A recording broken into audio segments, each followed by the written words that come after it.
नमस्कार साथियों।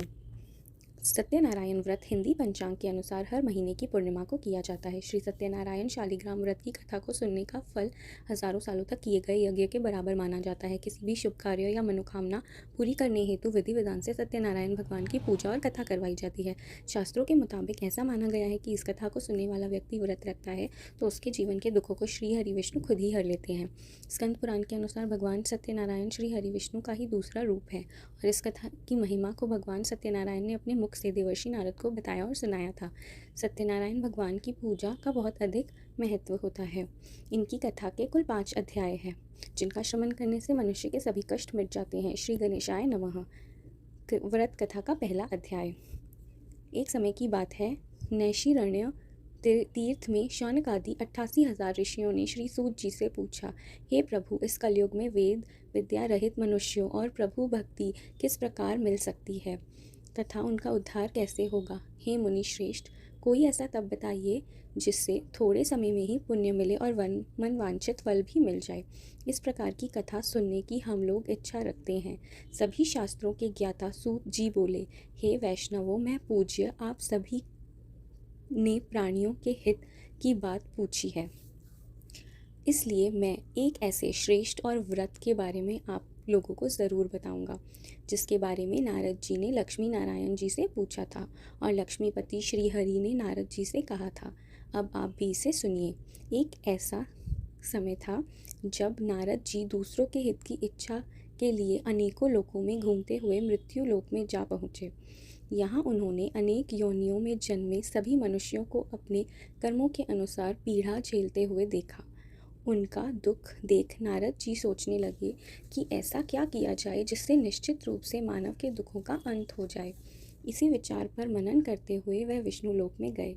वहाँ वह नारायण की स्तुति करने लगे और बोले, हे भगवान, आप अत्यंत शक्ति से संपन्न हैं, निर्गुण स्वरूप सृष्टि के कारण भक्तों के दुख को दूर करने वाले हैं, आपको मेरा प्रणाम। नारद जी की स्तुति सुन भगवान विष्णु बोले, मुनि श्रेष्ठ, आपके मन में क्या बात है, उसे निसंकोच कहो।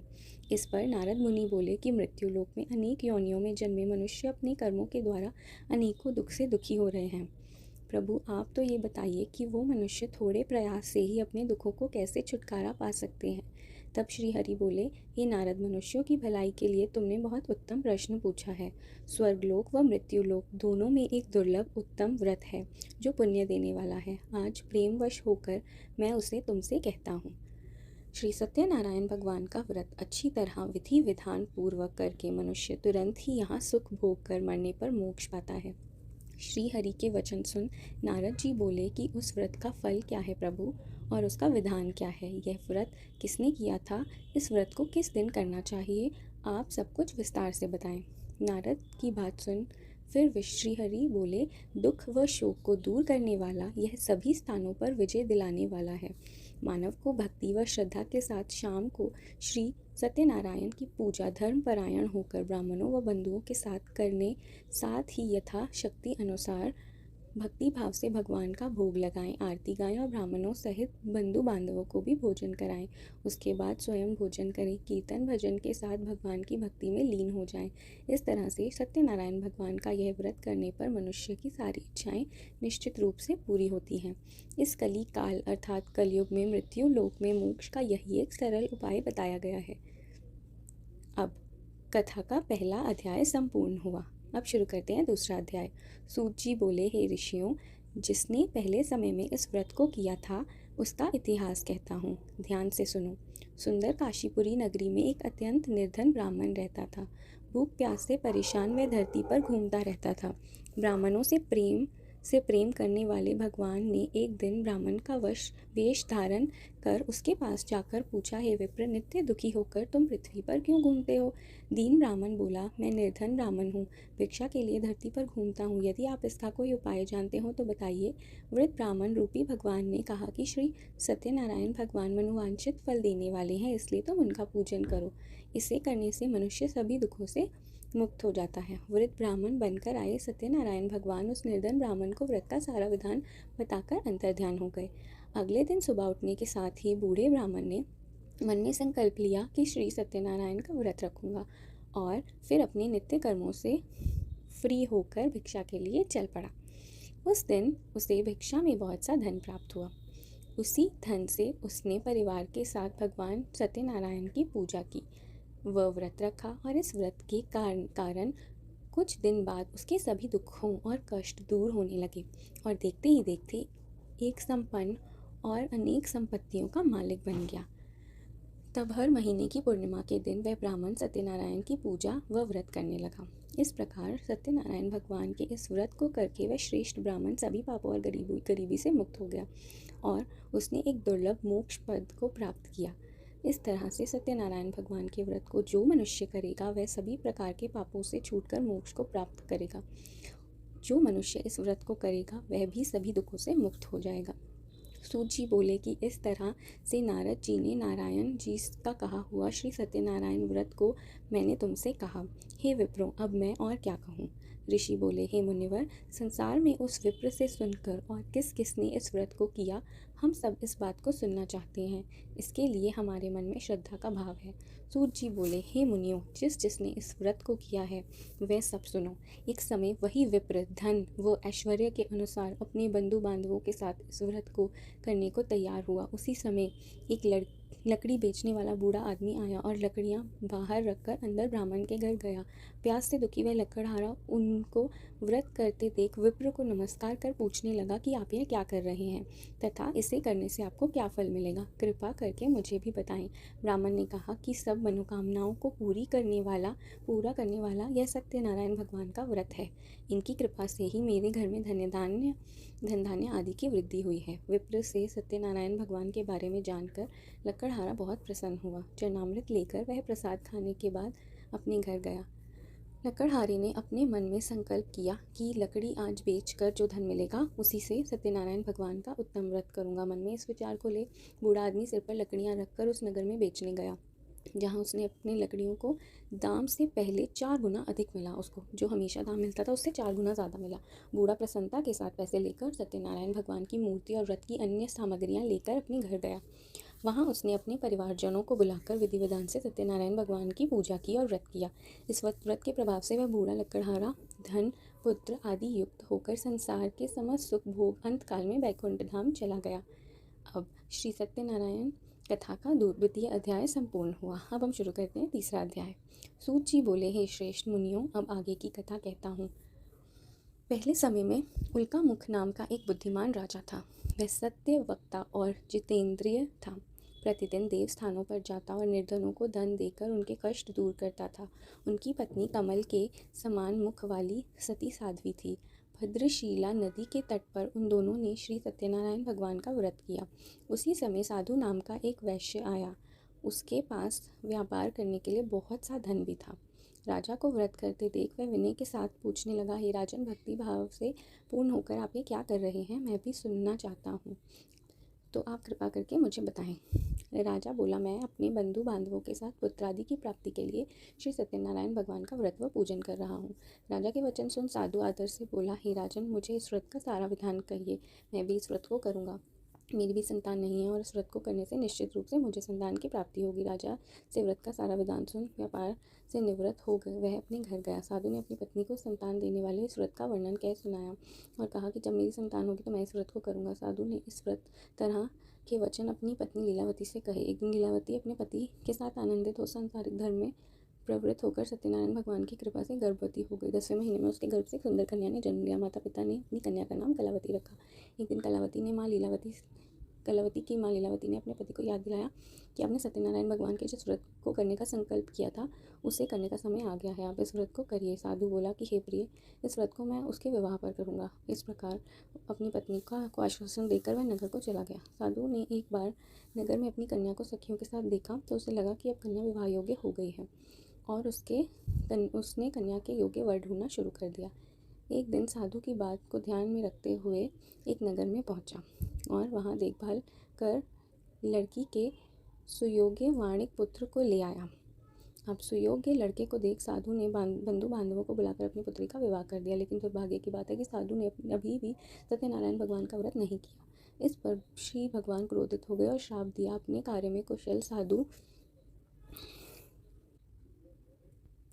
अब जब भगवान क्रोधित हो गए और श्राप दिया अपने कार्य में कुशल साधु बनिया जमाई को लेकर समुद्र के पास स्थित होकर रत्नासारपुर नगर में गया। वहां जाकर दामाद ससुर दोनों मिलकर चंद्रकेतु राजा के नगर में व्यापार करने लगे। एक दिन भगवान सत्यनारायण की माया से एक चोर राजा का धन चुराकर भाग रहा था। उसने राजा के सिपाहियों को अपना पीछा करते देख चुराया हुआ धन वहां रख दिया जहां साधु अपने जमाई के साथ ठहरा हुआ था। राजा के सिपाहियों ने साधु वैश्य के पास राजा का धन पड़ा देखा तो वह ससुर जमाई दोनों को बांधकर प्रसन्नता से राजा के पास ले गए और कहा कि उन दोनों चोरों को हम पकड़ लाए हैं, आप आगे की कार्यवाही की आज्ञा दें। राजा की आज्ञा से उन दोनों को कठिन कारावास में डाल दिया गया और उनका सारा धन भी उनसे छीन लिया गया। श्री सत्यनारायण भगवान से श्राप से साधु की पत्नी भी बहुत दुखी हुई। घर में जो धन रखा था उसे चोर चुरा ले गए। शारीरिक तथा मानसिक पीड़ा व भूख प्यास से अति दुखी हो अन्न की चिंता में कलावती एक ब्राह्मण के घर गई। वहाँ उसने श्री सत्यनारायण भगवान का व्रत होते देखा, फिर कथा भी सुनी व प्रसाद ग्रहण कर वह रात को घर वापस आई। माता ने कलावती से पूछा कि पुत्री, अब तक तुम कहाँ थी? तेरे मन में क्या है? कलावती ने अपनी माता से कहा, हे माता, मैंने एक ब्राह्मण के घर में श्री सत्यनारायण भगवान का व्रत देखा है। कन्या के वचन सुन लीलावती भगवान के पूजन की तैयारी करने लगी। लीलावती ने परिवार व बंधुओं सहित सत्यनारायण भगवान का पूजन किया और उनसे वर मांगा कि मेरे पति तथा जमाई शीघ्र घर आ जाएं। साथ ही यह प्रार्थना की कि हम सब का अपराध क्षमा करें। श्री सत्यनारायण भगवान इस व्रत से संतुष्ट हो गए और राजा चंद्रकेतु को सपने में दर्शन दे कहा कि हे राजन, तुम उन दोनों वैश्यों को छोड़ दो और तुमने उनका जो धन लिया है वो वापस कर दो। अगर ऐसा नहीं करोगे तो तुम्हारा धन, राज्य व संतान सभी को नष्ट कर दूंगा। राजा को यह सब कहकर वे अंतर्ध्यान हो गए। प्रातःकाल राजसभा में राजा ने अपना सपना सुनाया। फिर बोले कि उन दोनों को कैद से मुक्त कर सभा में लाओ। दोनों ने आते ही राजा को प्रणाम किया। राजा बोला, महानुभावों, भाग्यवश ऐसा कठिन दुख तुम्हें प्राप्त हुआ है, लेकिन अब तुम्हें कोई भय नहीं है। ऐसा कह राजा ने उन दोनों को नए वस्त्र आभूषण भी पहनाए और जितना धन उनसे लिया उससे दुगना धन वापस कर दिया। दोनों वैश्य अपने घर को चल दिए। अब ये हुआ हमारा तृतीय अध्याय संपूर्ण। अब हम शुरू करेंगे चतुर्थ अध्याय। सूत जी बोले, वैश्य ने मंगलाचार कर अपनी यात्रा आरंभ की और अपने नगर की ओर चल दिए। उनके थोड़ी दूर जाने पर एक दंडी वेशधारी श्री सत्यनारायण ने उनसे पूछा, हे साधु, तेरी नाव में क्या है? अभिवाणी वणिक हंसता हुआ बोला, हे दंडी, आप क्यों पूछते हो? क्या धन लेने की इच्छा है? मेरी नाव में तो बेल व पत्ते भरे हुए हैं। वैश्य के कठोर वचन सुन भगवान बोले, तुम्हारा वचन सत्य हो। दंडी ऐसे वचन कहे वहाँ से दूर चले गए। कुछ दूर जाकर समुद्र के किनारे बैठ गए। दंडी के जाने के बाद साधु वैश्य ने नित्य क्रिया के पश्चात नाव को ऊंची उठते देखकर अचंभा माना और नाव में बेल पत्ते आदि देखकर वह मूर्छित हो जमीन पर गिर पड़ा। वापस होश आने पर वह अत्यंत शोक में डूब गया तथा तब उसका दामाद बोला कि आप शोक न मनाएं, यह दंडी का शाप है, इसलिए हमें उनकी शरण में जाना चाहिए, तभी हमारी मनोकामना पूरी होगी। दामाद की बात सुनकर वह दंडी के पास पहुंचा और अत्यंत भक्तिभाव नमस्कार करके बोला, मैंने आपसे जो असत्य वचन कहे थे उनके लिए मुझे क्षमा दें। ऐसा कहकर वह रोने लगा। तब दंडी भगवान बोले, हे वणिक पुत्र, मेरी आज्ञा से बार बार तुम्हें दुख प्राप्त हुआ है, तू मेरी पूजा से विमुख हुआ। साधु बोला, हे भगवान, आपकी माया से ब्रह्मा आदि देवता भी आपके रूप को नहीं जानते, तब मैं अज्ञानी कैसे जान सकता हूँ? आप प्रसन्न होइए, अब मैं सामर्थ्य के अनुसार आपकी पूजा करूँगा। मेरी रक्षा करो और पहले के समान नौका में धन भर दो। साधु वैश्य के भक्ति पूर्वक वचन सुनकर भगवान प्रसन्न हो गए और उसकी इच्छा अनुसार वरदान देकर अंतर्ध्यान हो गए। ससुर जमाई जब नाव पर आए तो नाव धन से भरी हुई मिली। फिर वहीं अपने अन्य साथियों के साथ सत्यनारायण भगवान का पूजन कर अपने नगर को चल दिए। जब नगर के नज़दीक पहुँचे तो दूत को घर पर खबर करने के लिए भेज दिया। दूत साधु की पत्नी को प्रणाम कर कहता है, मालिक अपने दामाद सहित नगर के निकट आ गए हैं। दूत की बात सुन साधु की पत्नी लीलावती ने बड़े हर्ष के साथ सत्यनारायण भगवान का पूजन कर अपनी पुत्री कलावती से कहा कि मैं अपने पति के दर्शन को जाती हूँ, तू कार्य पूर्ण कर शीघ्र आ जाना। माँ के ऐसे वचन सुन कलावती जल्दी से प्रसाद छोड़ अपने पति के पास चली गई। प्रसाद की अवज्ञा के कारण श्री सत्यनारायण भगवान रुष्ट हो गए और नाव सहित उसके पति को पानी में डुबो दिया। कलावती अपने पति को वहां न पाकर रोती हुई जमीन पर गिर गई। नौका को डूबा हुआ देख वह कन्या को रोता देख साधु दुखी होकर बोला, हे प्रभु, मुझसे तथा मेरे परिवार से जो भूल हुई है उसे क्षमा करें। साधु के दीन वचन सुनकर श्री सत्यनारायण भगवान प्रसन्न हो गए और आकाशवाणी हुई, ये साधु, तेरी कन्या मेरे प्रसाद को छोड़कर आई है, इसलिए उसका पति अदृश्य हो गया है। यदि वह घर जाकर प्रसाद खाकर लौटती है तो इसका पति अवश्य मिलेगा। ऐसी आकाशवाणी सुन कलावती ने वैसे ही किया जैसा आकाशवाणी के दौरान भगवान ने कहा और फिर प्रसाद ग्रहण करने के बाद जब वो वापस आई तो अपने पति के दर्शन करके अत्यंत अत्यंत प्रसन्न हुई। उसके बाद साधु अपने बंधु बांधवों सहित श्री सत्यनारायण भगवान का विधि विधान से पूजन करते रहे। इस लोक का सुख भोग वह अंत में स्वर्ग को जाते हैं। अब हमारा चतुर्थ अध्याय संपूर्ण हुआ। अब शुरू करते हैं 5वां अध्याय। सूत जी बोले, हे ऋषियों, मैं और भी एक कथा सुनाता हूँ, उसे भी ध्यानपूर्वक सुनो। प्रजा पालन में लीन तुंगध्वज नाम का एक राजा था। उसने भी भगवान का प्रसाद त्यागकर बहुत ही दुख सहन किया। एक बार जंगल में जाकर वन्य पशुओं को मारकर वह बड़ के पेड़ के नीचे आया। वहाँ उसने ग्वालों को भक्ति भाव से अपने बंधुओं सहित सत्यनारायण भगवान का पूजन करते देखा। अभिमानवश राजा ने उन्हें देखकर भी पूजा स्थान में नहीं गया और न ही उसने भगवान को प्रणाम किया। ग्वालों ने राजा को प्रसाद दिया, लेकिन उसने वह प्रसाद नहीं खाया और प्रसाद को वहीं छोड़कर अपने नगर को चला गया। जब वह नगर में पहुंचा तो वहाँ सब कुछ तहस नहस हुआ पाया तो वह शीघ्र ही समझ गया कि यह सब भगवान के अनादर का ही परिणाम है। वह दोबारा ग्वालों के पास पहुंचा और विधि पूर्वक पूजा करके प्रसाद खाया तो श्री सत्यनारायण भगवान की कृपा से सब कुछ पहले जैसा हो गया। दीर्घ काल तक सुख भोगने के बाद मरणोपरांत उसे स्वर्गलोक की प्राप्ति हुई। जो मनुष्य परम दुर्लभ इस व्रत को करेगा तो भगवान सत्यनारायण की अनुकंपा से उसे धन्य धान्य की प्राप्ति होगी। निर्धन धनी हो जाता है और भयमुक्त जीवन हो जाता है उसका। संतानहीन मनुष्य को संतान सुख मिलता है और सारे मनोरथ पूर्ण होते हैं और मानव अंतकाल में वैकुंठ धाम को जाता है। तब सूत जी बोले, जिन्होंने पहले इस व्रत को किया, अब उनके दूसरे जन्म की कथा कहता हूँ। वृद्ध शतानंद ब्राह्मण ने सुदामा का जन्म लेकर मोक्ष की प्राप्ति की। लकड़हारे ने अगले जन्म में निषाद बनकर मोक्ष प्राप्त किया। उल्कामुख नाम का राजा दशरथ होकर वैकुंठ को गए। साधु नाम के वैश्य ने मोरध्वज बनकर अपने पुत्र को आरे से चीरकर मोक्ष पाया। महाराज तुंगध्वज ने स्वयंभू होकर भगवान में भक्ति युक्त हो कर्म कर मोक्ष पाया। कथा सुनने के बाद सभी ने श्री हरि को झुककर प्रणाम किया। अब इसी के साथ हमारा 5वां अध्याय संपूर्ण होता है। अब आरती सुनते हैं। जय लक्ष्मी रमना, जय लक्ष्मी रमना, सत्यनारायण स्वामी जन पातक हरता। रत्न जटित सिंहासन अद्भुत छवि राजे, नारद करत निराजन घंटा ध्वनि बाजे। प्रकट भये कलिकारण द्विज को दरस दियो, बूढ़े ब्राह्मण बनकर कंचन महल कियो। दुर्लभ दुर्बल भील कठारो जिन पर कृपा करी, चंद्रचूड़ एक राजा जिनकी विपत्ति हरी। वैश्य मनोरथ पायो श्रद्धा तज दीनी, सो फल फल भाग्यो प्रभु जी फिर स्तुति कीन्ही।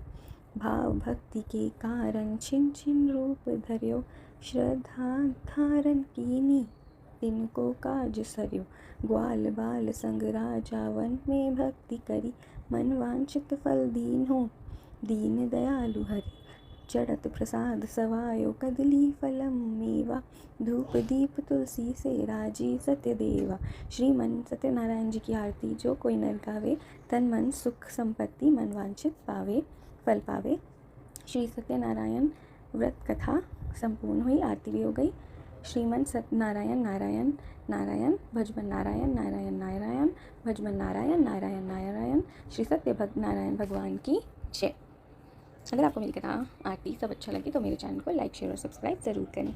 धन्यवाद।